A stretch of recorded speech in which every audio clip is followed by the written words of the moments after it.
So one of my favorite things whenever I started watching woodworkers were these build videos that were just solid builds throughout the video. I learned so much more from watching these woodworkers that would do the solid builds, that would build a project for their business or build a project for their house.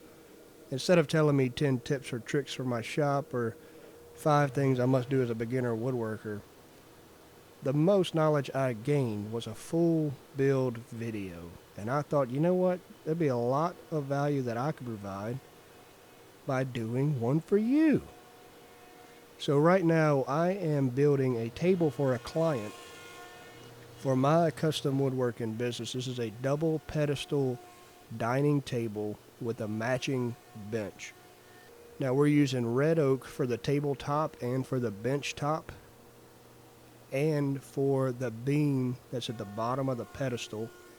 And right now we're milling down this red oak. So to prepare for a tabletop, what we're doing is giving us one jointed edge, one jointed face, and then the face of the board is on the bottom right here on the planer.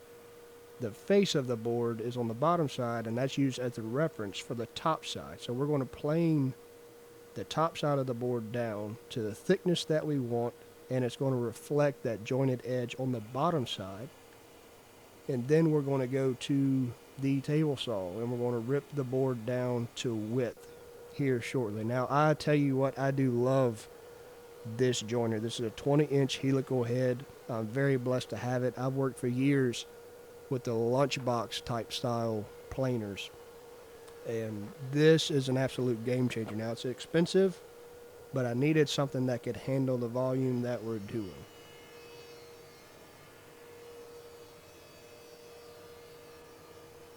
And so the reason that I'm using red oak for this build is because it's more budget friendly than some of the other options. It's still a hardwood, but in my area, it's the least expensive hardwood. So I can still provide a hardwood tabletop for a client that would prefer that over a softwood or some cheaper material.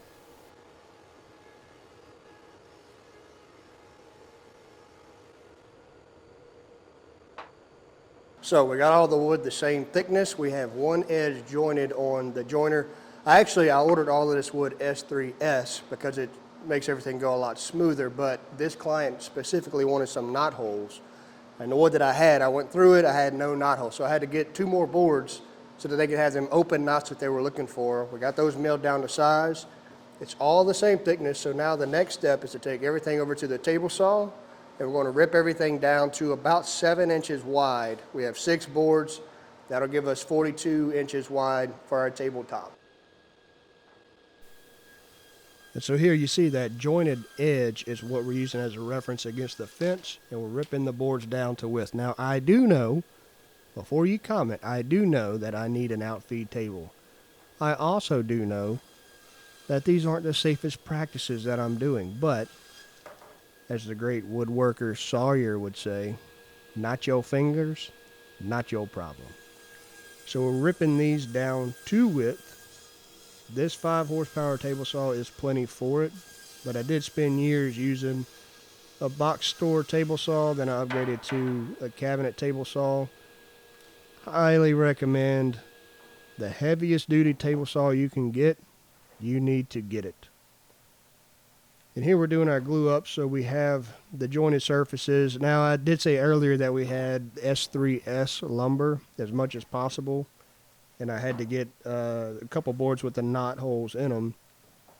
Every time I've bought S3S from a lumber supplier, it's never as good a quality as what I would do inside of my own shop. But the handoff is that I save a lot more time not having to mill so much wood in my shop. So it's give a little, get a little. I still have to do some touching up, still have to do some milling, but we are able to save a lot of time by telling the lumber yard, hey, give us S3S. It's an extra 25 cents per board foot, and in the amount of time that you would save, it is oftentimes worth the extra money.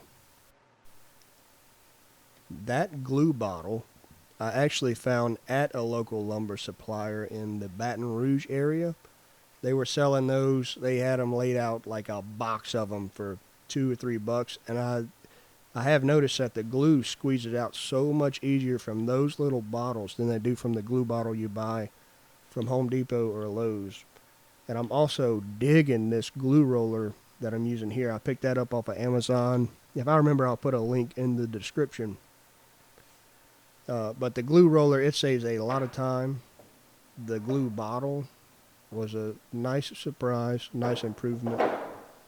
And here we're doing our glue up. So you see the glue on the top there that's running on the side. If I didn't have the double drum sander, that would aggravate me and I would try to get that off, but I wouldn't wipe it off while the glue is still wet. So if you have glue that pops up above your seams and gets on the wood, you want to wait till that glue starts to dry up a little bit and then scrape off the somewhat set up glue versus wiping up wet glue, because the wet glue is going to make way more of a mess than what you would bargain for.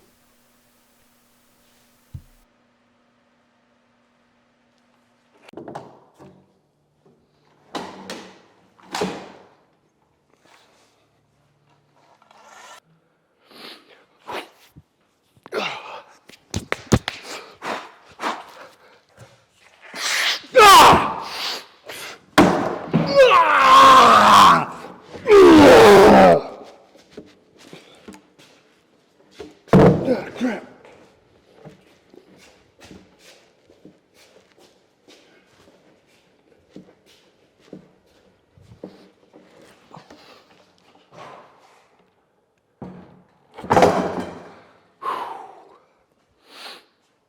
So I always scrape the glue lines before running it through the sander. It just adds a little less wear and tear.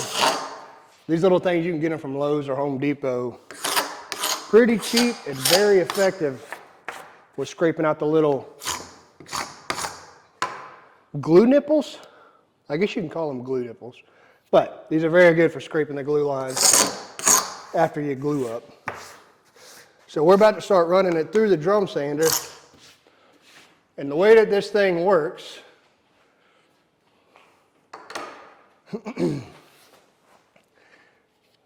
this little gauge here will show my thickness. So right now it's a little less than 1 1/4. This stock is at least 1 1/2 inches thick. So I'm going to go to a little bit above 1 1/2. Now the thing with these drum sanders is you can't bear down on it like you could a planer. With the planer, I do a whole rotation before I feed the stock through. With this, that's as far as you want to go, because you're talking about thousandths of an inch. There's a maximum amount of material that you can take off. So you don't want to bear down on it too heavy. I do realize not everybody would have this machine in their shop. A hand sander would work just fine. It just takes longer. The reason I bought this was to increase efficiency in my shop, and it has done just that. It's also improved the quality of the tabletop. I can get this tabletop dead flat. You have to take a small pass every time. Once you get it set, it's pretty easy. Once you figure out how to use it, it's you kind of wind it down until you hear the sandpaper start hitting the top, then you let it ride. And I do need to work on the flow of my shop. So obviously I don't carry every tabletop across the shop. I would roll a table over there. If the glue up is on that other side where that other work table is, I would just roll a work table over there, set the tabletop on that, and then roll it to where I need it to go. Or I would do the glue up in front of the drum sander. This is just where I had it set up at this time. And so with the drum sander, I did get the reverse switch, which they were proud of. It was extra, but it was worth every penny. And you see how I have the rolling table set up. The outfeed rollers that I got with the sander, they're not the best. They don't provide a lot of support, and they're significantly lower than the height of the table. So these rolling work tables that I have been having in my shop from Home Depot, they work perfect because they support it while I'm walking around doing other things, but you can't walk far because you got to feed it back through, and it just goes back and forth. It's a process. Now what you will get out of this video is a solid build. You'll get some solid information. What you will not get is a high production quality. It is what it is at this point. So these pedestals came from Carolina Leg Company. I am going to work to get an affiliate link with them because I do a lot of business with them. And they're a pretty decent company to work with out of all the leg suppliers that I've used.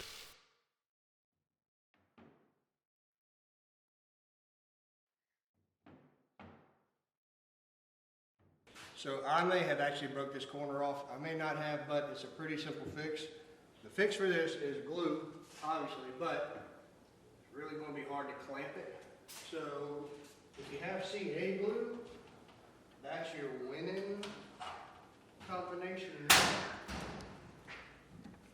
So what I'm going to do is I'm going to set up a tape clamp first. Get that in place. Come around this back corner, and I'm just going to have this ready. Set that right there. Set it like that so it doesn't touch. Then I'm going to take glue, regular glue that I would use to glue up the tabletop. Just a nice strong glue. Cover that. Then this is CA glue, which is very fast activating glue. This is accelerator, which makes it activate even faster. I'm going to put the CA glue onto here around the edges that the wood is still exposed. This is just to help clamp it in place until the glue dries. Spray your accelerator up here. Put that in place like that. Then, and it's already set in place, but I'm still going to take this clamp, tape clamp, I'm going to wrap it around just like that. And that's just going to help keep this little corner in place until the glue dries. And that's how you fix that.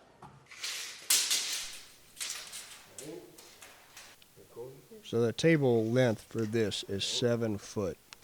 And I have found that pulling a tape measure to the outside of the track saw edge where the blade actually cuts is a lot better than just squaring up the track with a square on the side of the table. It just gives a much more accurate dimension than what the square would give. The track saw has been a valuable tool in my shop. That is so boring to talk about. I'm not going to keep talking about tools and stuff like that. Like I said, the production quality on this, maybe not the greatest, but the value is there.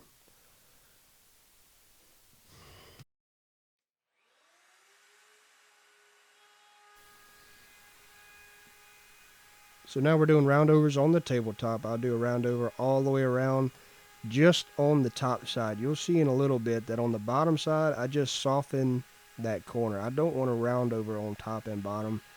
In my opinion, I just don't think it's the most aesthetically pleasing. The one issue that you will have with red ochre that I've noticed is that it does chip pretty easy when you're tooling it, when you're rounding it or cutting it. Depending on how dry or what the drying process was on the wood, it will be a little brittle in some areas. And so you can take that out with the roundover, but you can also make that worse with the roundover. So if you're working with red oak and you notice some cracks or some chipping, you may want to not do the full roundover or not do the full step that you're doing and just kind of break that down into increments. So I've water popped this off camera, and what we're doing is the final sanding, running it through the drum sander. The front drum is 80 grit, the back drum is 120 grit. So the last sandpaper to touch the tabletop will be 120 grit, and that's as high as I go with any of the sanding that I'm doing. I don't sand past 120 grit, and you'll see why, and I'll explain it later on in this video. It's just uncalled for.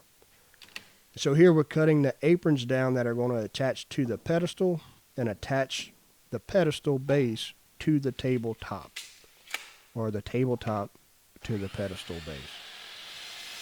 If you see in the camera, there is some open gaps in the wood. That's not cracks. That's called checking. And so this wood was dried out probably at a little too rapid of a pace for red oak, and it caused the wood to check, which makes this decent stock for what we're using it for. We're using it for 4 aprons, so it's not that big of a deal. I would not use this for the tabletop unless I had a gallon of epoxy to fill all these checks with, but for aprons, facing the bottom or facing the top, it's just fine. And so to attach the main stretchers to the main headers, I guess you could call it, the wider pieces, I'm doing a domino joiner, but you could use a pocket hole jig. And I did think about doing the domino and then doing pocket holes to kind of use the pocket holes as a clamp to kind of speed up production on this, but it was just an extra step that I didn't feel willing to take. Because if you've noticed, I've changed my outfit about 6 times so far in this video because I'm doing this in the evenings after I get off of work. And my plans in the morning of how much I'm going to knock out and get done, they change drastically by the time I get home in the evening. And I'm working out there at night, before or after supper. Didn't spend a lot of time with the kids, or just aggravated from work. I don't get near as much done as what I originally intend to in the morning. And so now we're just going to glue up the domino joiners, the stretchers, not the domino joiners. Now we're going to glue up the dominoes. The mortise and tenon is what this is technically called. And we're going to put these in clamps. If you're enjoying the content, or if this is scratching an itch that hadn't been scratched in a while, because a lot of people are kind of playing the catering to YouTube game, hit that like button, hit the subscribe button, go check out the links in the description, or just enjoy the video, whatever you want to do. Hopefully you're sitting down on a Sunday evening watching this video. My plan is to launch this video tomorrow. Tomorrow for me will be May 25th on a Sunday. So I'm up late at night. It's 11:19 p.m. and I'm sitting here recording like some moron in my bedroom. My wife is sitting in the back of the bedroom doing her nails. And I'm in here talking to a microphone because I've got nothing better to do apparently. Sleep is overrated. I should be cozied up in bed right now. But I have the ceiling fan off because I didn't want the noise to take off in the background. So I wanted to minimize noise. I threatened my children if they made a sound because I've got nothing better to do than to sit here and talk about woodworking, which is fun. I do enjoy making the videos. I do enjoy, well, I used to enjoy woodworking. I think I'll get back there one day, but for now it is just a second job at this point because we've scaled up tremendously lately. We have done so much work in my local area. That was a horsefly, by the way. A freaking massive horsefly. Them things get into my shop and they fly around. They hide in the rafters at the top. And then they fly and zoom in out of nowhere and scare the absolute bejesus out of me. I hate horseflies. Where was I? Oh yeah, so we have scaled up tremendously in my local area. And what that has turned into is every day when I get home, I'm going to the shop and I'm working. Every Saturday, I'm working. Every Sunday evening, I'm working. Woodworking specifically. I try to do deliveries on the weekends because that's when everybody has the most availability, especially myself. But it's a second job. We're scaling up. We're about to hire, but it's been a really successful business. So I'm sanding the edges right here because obviously the drum sander won't access the edge faces of the table. And in here you see on the bottom side, all I do is soften that corner. I don't round it over. I just soften it so it won't break and it won't actually cut anybody's fingers. I have cut my fingers on sharp edges of the of tabletops or of various wood components just by accidentally running my finger just a little bit too long or a little too hard on the corner of a piece of wood. So you want to make sure that you soften all of the surfaces. And then for the corners, the outside corners of the table, I just work the sander around and soften that edge as well. I've had some clients that they want a completely rounded corner. If I have to do that, I'll use like a paint can or something like that. Use a jigsaw, cut out that round over, and then clean it up with a sander. Maybe we'll do that in a video coming up, but I don't really have any of those in any of my backlog. So even though we rounded over the top, it still doesn't look completely natural unless you kind of hit it like this with the sander. It helps to kind of make it look less machined and more natural, maybe just more natural. Like I said, more natural. And so when I prep for staining, which this is getting stained, this is red oak getting stained with a provincial Minwax stain. When I do any staining, I always start the bottom first. Then I'll let it sit for a little while, then flip it, and then stain the top and let it sit overnight. And that's because anywhere that there's contact points, that's going to show up in the stain, and I haven't figured out a way to minimize that yet, other than just stain the bottom first, then let the bottom face to the bottom overnight. I noticed some checking on the bottom side that I just didn't really want to leave open, so I filled that with wood filler.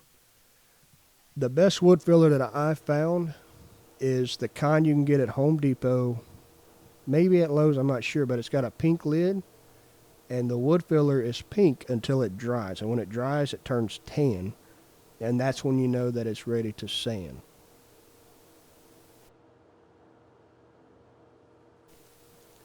One other thing I've noticed is Big Daddy Marcus needs to lose some weight. Them love handles on that backside, that's ridiculous.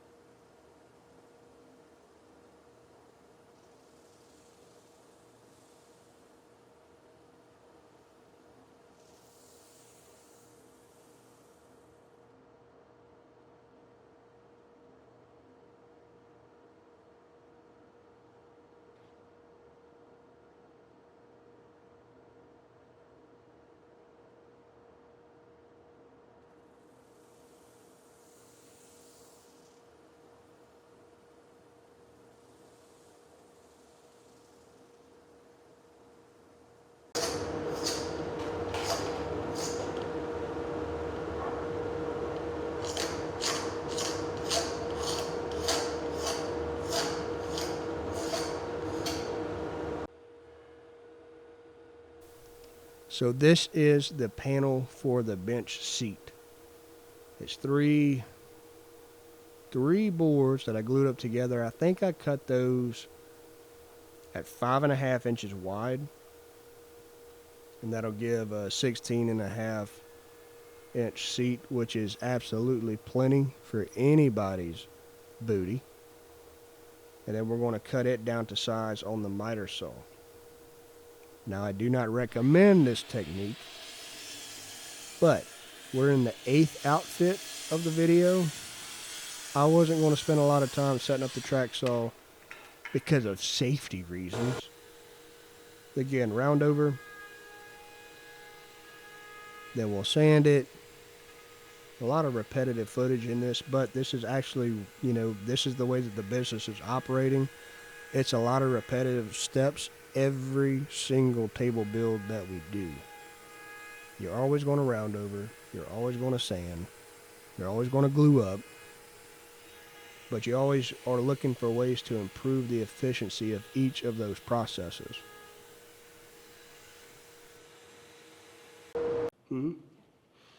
So this is what's going to tie into the pedestals and attach the tabletop to the pedestal bases as well. We need to set this on top of the pedestals, and we're going to screw it down using some structural screws, which work phenomenal for this. So the pedestals, the tops are 7.5 inches wide. These are 30 inches wide, so the first thing I do is find my center, which is going to be 15.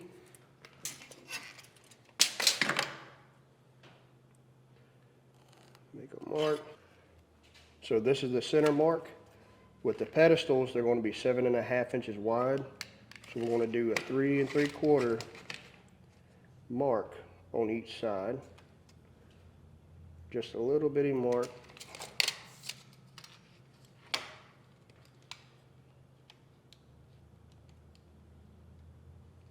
And just a little bitty mark right there. And so what this is going to do is give me the locations for my recesses that I'm about to drill into this for the screw holes. So what I'm going to do is put them at this 3.5 mark. I'm going to put one.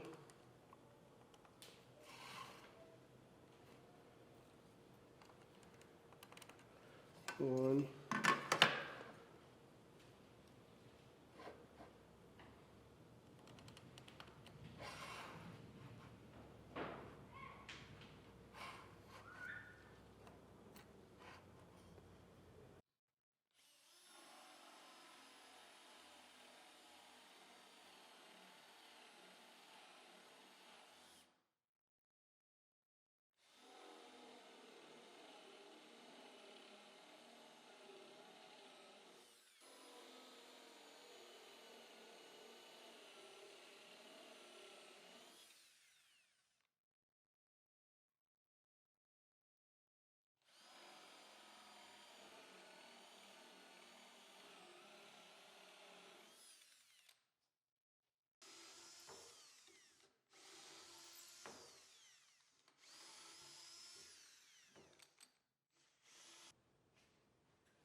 One other thing that I've noticed with a lot of YouTube channels is a lot of stuff is just overcomplicated the way that they do things. So this is really just as simple as getting some structural screws and screwing it down into the base of the tabletop. There doesn't have to be a lot of joinery, which there can be if that's what, you know, if that's what somebody wants or that's what they're paying for. So I'm not putting down on it, but a lot of this stuff, a lot of the information that I see put out is just completely overcomplicated when it can really be simple like this. And this is just as strong as any other table would be. I believe it's a 6-inch structural screw if my memory serves me, which it does. That's a 6-inch structural screw. We're going as close to the center as possible because I have messed up on a couple of tables and actually screwed through the outside detail, and you could see the screw, and I wound up having to fix those as well. So you want to make sure to get those as close to the center as possible. That's why it's important to lay out where those lines fall versus just kind of eyeballing it.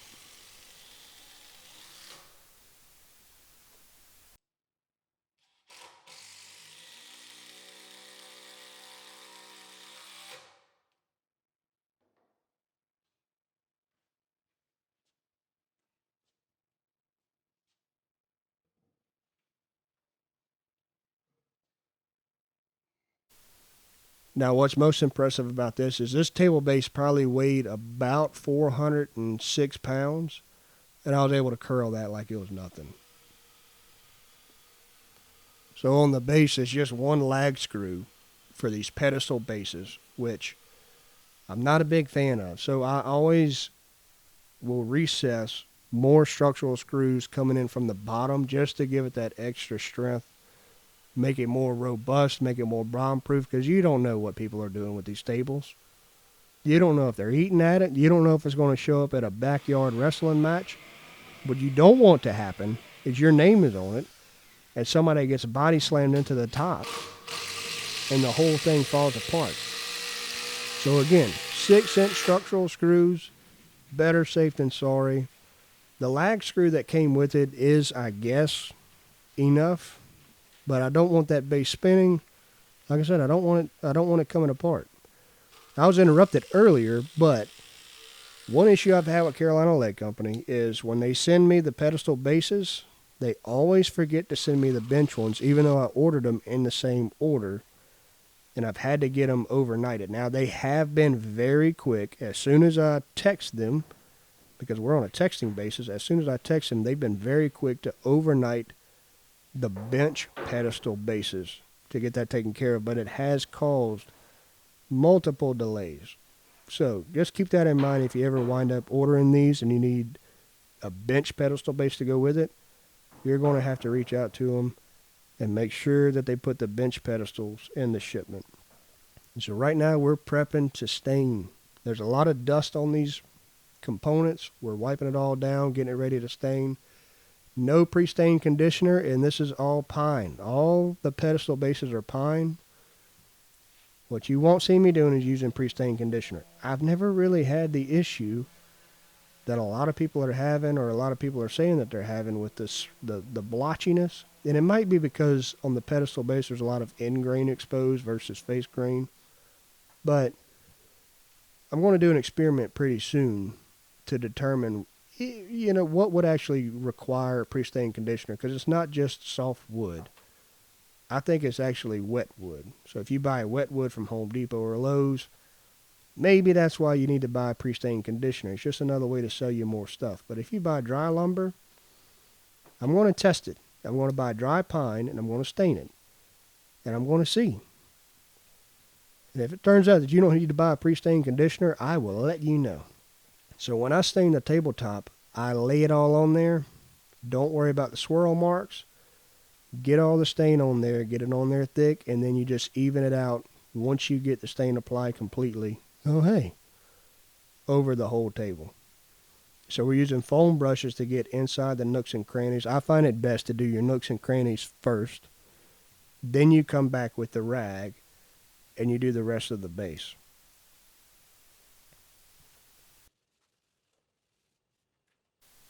And as you can see, that's pine. And it's not splotchy.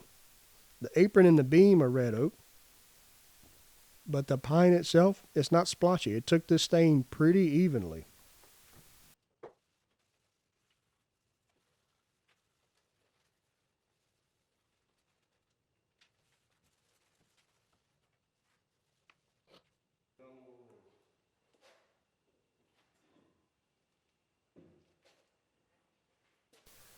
Big shout out to my daughter, Colby.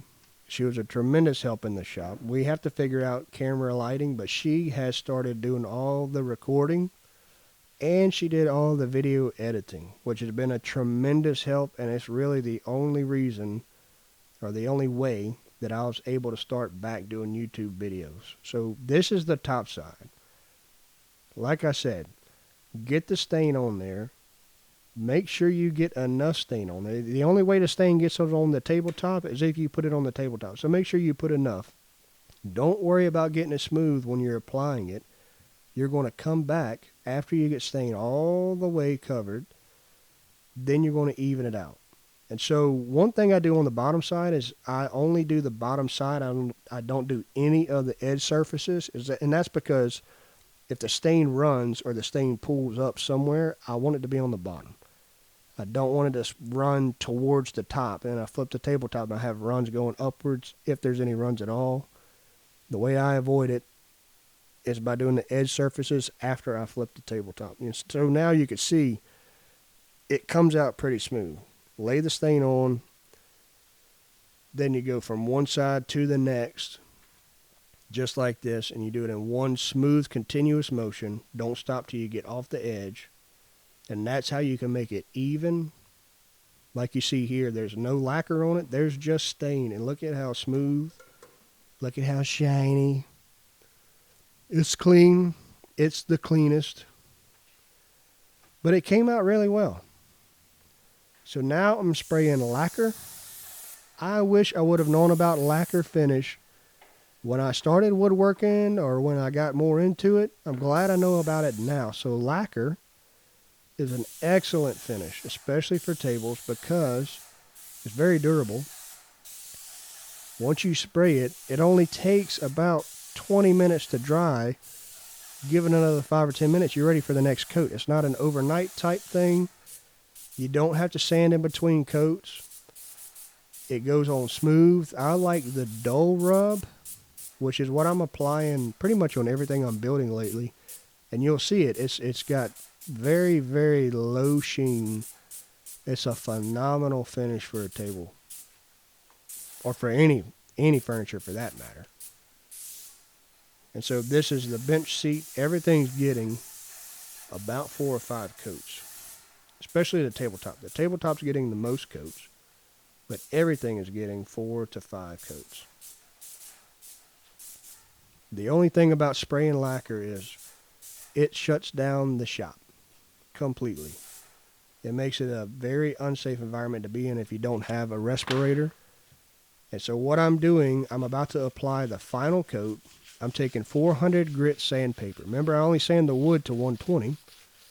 That's because if you go any higher, it doesn't really matter because you're putting the finish on top of it. So it doesn't matter if you sanded incrementally up to 1,000 grit when you're going to put the finish on top of it and cover all that anyway. So I put more effort into smoothing out the actual finish. So this is 400 grit before I do the final coat. And this takes out all the dust nibs. This takes out all the little bubbles that might pop up. And I'll do this on every piece that we're about to do the final coat on. And then when you spray that final coat, it comes out as smooth as glass. Way smoother than what 800 grit wood would do on wood. And then you got to finish it anyway, and you cover up all of that work you did. It's just a big waste of time versus doing it like this. Number one, the finish that we're using is more efficient. The way we're sanding the tables is more efficient. And it's really a high quality product by the time we're completely done.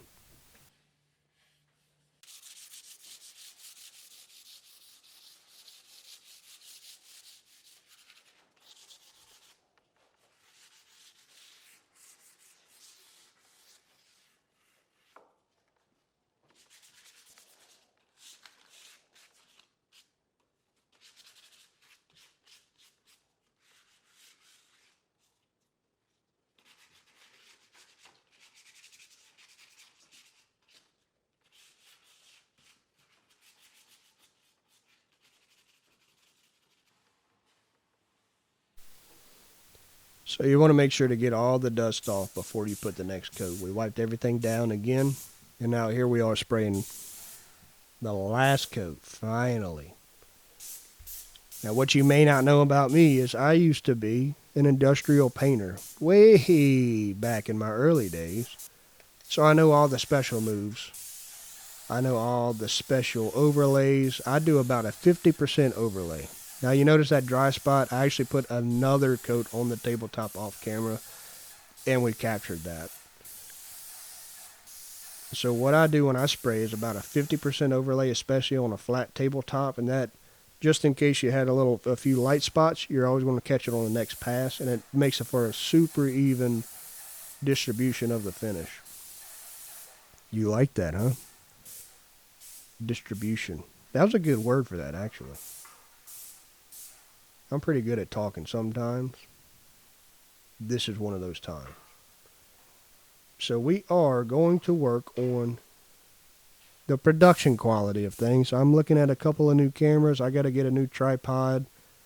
Need to improve the shop lighting. We're getting there.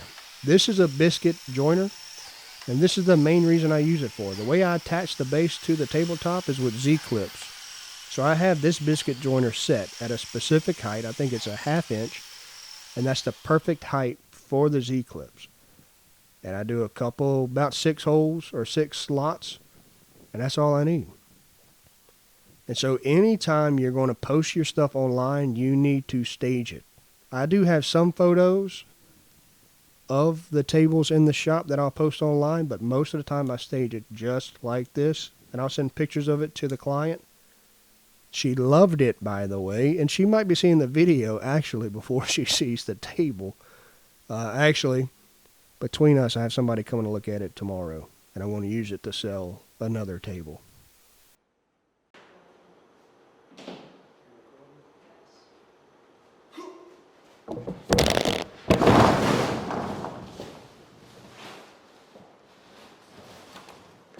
Oh, no. Dadgummit. I scratched the top. I literally scratched the top.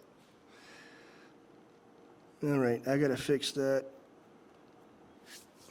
Well, I hope you liked the video. I gotta fix the table. Just cut it.